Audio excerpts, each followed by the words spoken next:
आपण पाहत आहात सत्याची बाजू मांडणारं हक्काचं न्यूज चॅनल M24 तास. शेतकरी नेते राजू शेट्टी साहेब, माजी अर्थमंत्री जयंतरावजी पाटील साहेब, माजी राज्यमंत्री विश्वजितदादा आबाळ कदम साहेब, लोकप्रिय खासदार विशाल पाटील साहेब, आमदार रोहितदादा पवार साहेब, उपस्थित सर्व शेतकरी बंधू आणि या कार्यक्रमाचे नियोजन करणारे दीपक लाड साहेब. इथं आम्ही आमच्या शेजाऱ्याला शेतामध्ये जाऊ देत नाही तर रस्त्यावरती अधिकार नसेल आणि हे शक्तीपीठ घेऊन आले. कुठे? क्रांतिसिंह नाना पाटलांच्या भूमीमध्ये, जिथं सामान्य माणसावरती अन्याय झाल्यानंतर त्याच्या पायामध्ये पत्र्या ठोकणाऱ्यांचा हा जिल्हा आहे. त्या जिल्ह्यामध्ये शक्तीपीठ महामार्ग घेऊन आले. कशासाठी? शेतकऱ्याचं भलं करायला. रस्ता बांधून जर शेतकऱ्याचं भलं झालं असतं तर आज केंद्रीय मंत्री नितीन गडकरींना लोकांनी देव मानलं असतं. सगळीकडे रस्तेच बांधतात ना, फक्त याच्यामध्ये नुकसान कोणाचं आहे? फक्त आणि फक्त शेतकऱ्यांचं. 30-35 फूट उंच रस्ता बांधायचा, त्याला चौकून बॅरिकेडिंग करायचं. त्या रस्त्यावरती आमच्या शेतकऱ्याच्या बैलगाडीला जाऊ द्या, आम्ही रस्ता होऊ देऊ. आमच्या शेतकऱ्याची बैलगाडी त्या रस्त्यावरच जाणार नाही तर आम्हाला शेतकऱ्याचा विकास कसा होणार आहे? वर्ध्यापासून तयार होणारा हा रस्ता गोव्यामध्ये निघाला आहे. गोव्यामध्ये जाऊन त्याच्यामध्ये शेतकरी नेमका कोणता विकास करणार आहे हा मला प्रश्न पडलाय. बरं, शक्तीपीठ महामार्ग आहे, शक्तीपीठ जोडायची. समांतर महामार्ग असताना शक्तीपीठाच्या नावाने शेतकऱ्यांच्या जमिनी लाटायच्या, त्याच्यामधून शेतकऱ्यांचा शोषण करायचं, शेतकरी संपवायचा आणि स्वतःला पैसे कमवायचा घाट इथल्या सरकारने घातलेला आहे. मी नावं घेत असताना सत्तेमधले एकाही व्यक्तीचं नाव नव्हतं, असतीलही. पण जे लोकप्रतिनिधी आहेत ते कुठे आहे? म्हणजे त्यांचं सरळ मत आहे, शेतकऱ्यांनी त्यांच्या जमिनी सरळ सरळ सरकारला दान दिल्या पाहिजे, शेतकरी म्हणून जगलं नाही पाहिजे. बळीराजा असताना वामन नावाचा अवतार झाला. 3.5 पग जमिनीमध्ये, 3.5 पगामध्ये अख्खी जमीन दाबली. तसाच प्रकार आज व्हायला लागलाय. याच्यामधून काय भलं होणार आहे सांगा ना? कोणता शेतकरी याच्यामधून कोणता होणार आहे सांगा? आजपर्यंत शेतकऱ्यांच्या नावावरती रस्ते बनवले. विरोध विकासाला नाहीये, पण लोकाभिमुख विकास असावा हे सगळ्यात महत्वाचं आहे. पण लोकाभिमुख विकास करायच्या नावावरती ही फक्त लूटमार आहे. सर्वसामान्य माणसाच्या टॅक्सी, सर्वसामान्य शेतकऱ्यांच्या जमिनीची, आणि हीच वस्तुस्थिती आहे. 855 किलोमीटरचा हा महामार्ग 1 लाख करोड रुपये खर्च करून हे सरकार बांधतंय. एका किलोमीटरला 254 करोड रुपये खर्चितंय. नेमका रस्त्यामध्ये काय टाकणार आहे? सोनं टाकणार आहे का? मला प्रश्न पडलाय. माझ्या भाषेमध्ये हे सगळे भिकार होत आहे. अरे भिकार होताना तुम्हाला जर शेतकऱ्यांचा विकास करायचा आहे, तो विदर्भ पाणलेला आहे. आमचा मराठवाडा कायमस्वरूपी पाणी मागतोय. आम्ही रोज दुष्काळामध्ये जगतोय. तिथं नद्या प्रकल्प करा ना, त्याच्यानंतर रस्ते बनवा. जसा पश्चिम महाराष्ट्र सुजलाम सुफलाम झाला, तिथल्या लोकनेत्यांनी सर्वसामान्य शेतकऱ्यांचा विचार करून त्यांना पाणी पोहोचवण्याचं काम केलं. तसाच एखादा प्रकल्प 1 लाख कोटी नाही 2 लाख कोटी खर्च करून शेतकऱ्यांसाठी बांधला त्या विदर्भामध्ये, मराठवाड्यामध्ये. आमचा शेतकरी पण मोठा होऊ द्या ना, तर नाही. यांना फक्त रक्त प्यायचे, शेतकऱ्यांचं रक्त प्यायचे. शेतकऱ्यांच्या समस्या काय आहेत? शेतकऱ्यांना हमी भाव पाहिजे, शेतकऱ्यांना मूलभूत सुविधा पाहिजे, शेतकऱ्यांना व्यवस्थित विक्री व्यवस्था पाहिजे, शेतकऱ्यांच्या घामाचं दाम मिळलं पाहिजे. हे सोडून हे रस्ता बांधायला निघाले.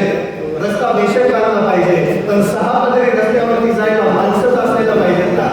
मग शेतकऱ्यांचा विकास करायचा आहे, शेतकऱ्यांच्या नावाने यांना काहीतरी करायचंय, शक्तीपीठाच्या नावाने काहीतरी करायचंय, देवाच्या नावाने सामान्य माणसाला भावनिक करून त्यांच्या जमिनी लुटायचा प्रकल्प म्हणजे हा शक्तीपीठ महामार्ग आहे. आणि हा रद्द झालाच पाहिजे, कोणत्याही सबबीवरती रद्द झाला पाहिजे. या क्रांतीभूमीमध्ये तुम्ही सगळे जर एकत्रित आलात याचा आनंद आहे. परवा दिवशी मी पद्धतीचा व्हिडिओ बघितला. अक्षरशः सर्वसामान्य शेतकरी कुटुंबातल्या महिलांना धडपडत उचललं इथं त्या व्यवस्थेने.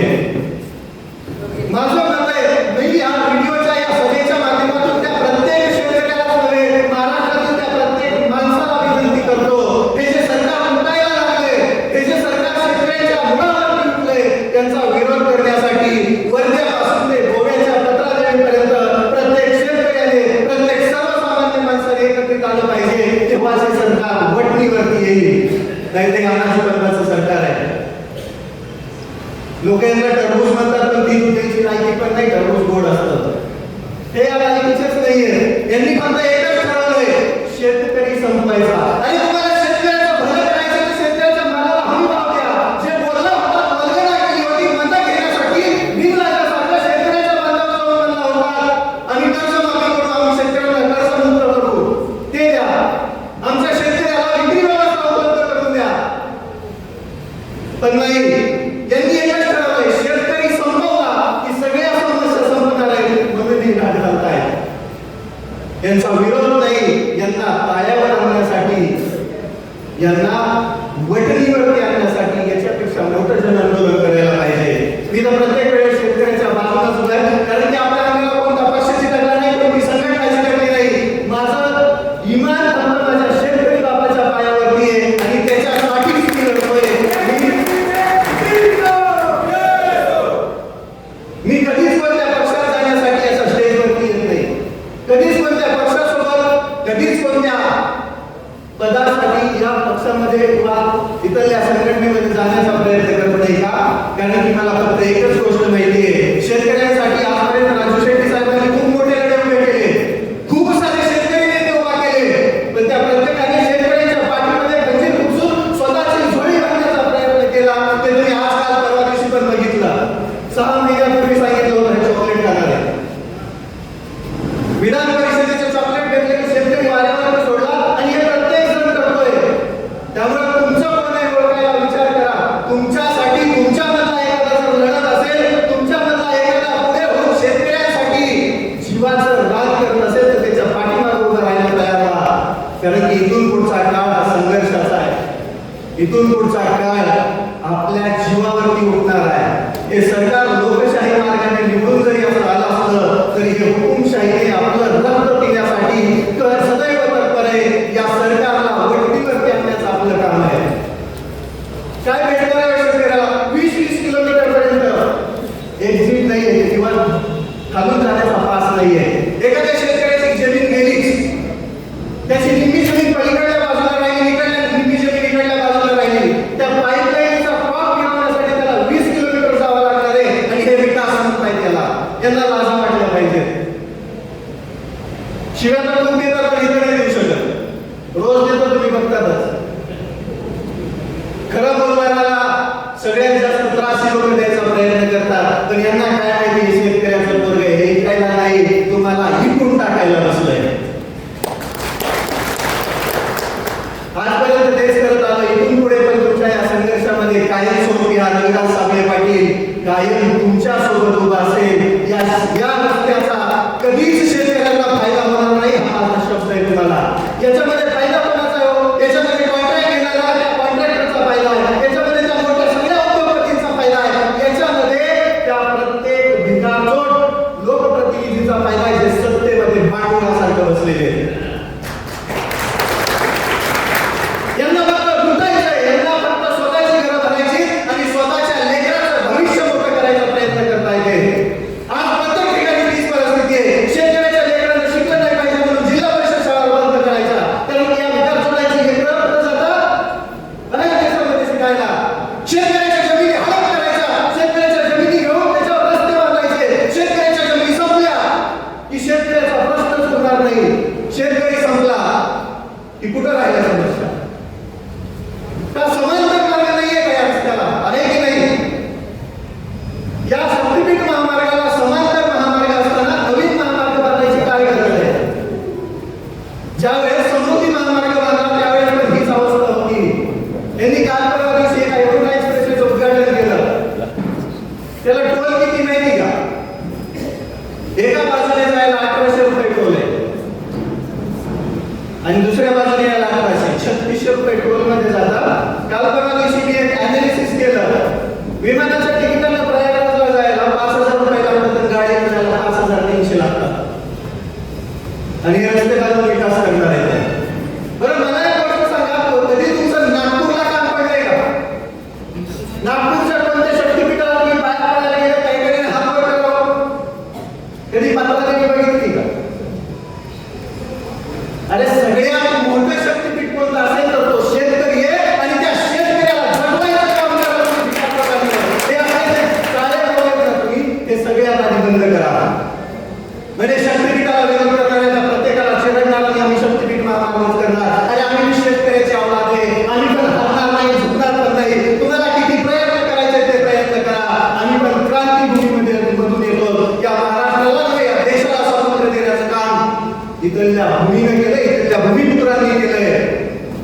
त्यांच्या भूमीमधून येतो. त्यामुळे हा प्रयत्न करत असाल तर वेळीच सावध व्हा. मगाशी कोणतरी म्हटलं आहे बाळामध्ये दगड काढलाय, त्यांना अजून बदमाशीचा चावाच माहित नाही आणि त्याची ताकद आहे शेतकऱ्यांमध्ये. काय देणार आपण पुढच्या पिढींना जर आपल्या जमिनीत गेल्या तर? जमीन काय येण्यासाठी किंवा घेण्यासाठी नसते. जमीन आपल्या वडिलांनी आपल्याकडे सांभाळण्यासाठी दिली असते. तिला हिरवा शालू नेसून आपण त्याच्यामधून पोट भरतो. तीच जमीन आपल्या लेकरांना द्यायची असते. ती लेकरं आपल्याला सांगतात आमच्या पूर्वजांनी आमची जमीन वाचवली, जमीन टिकवली.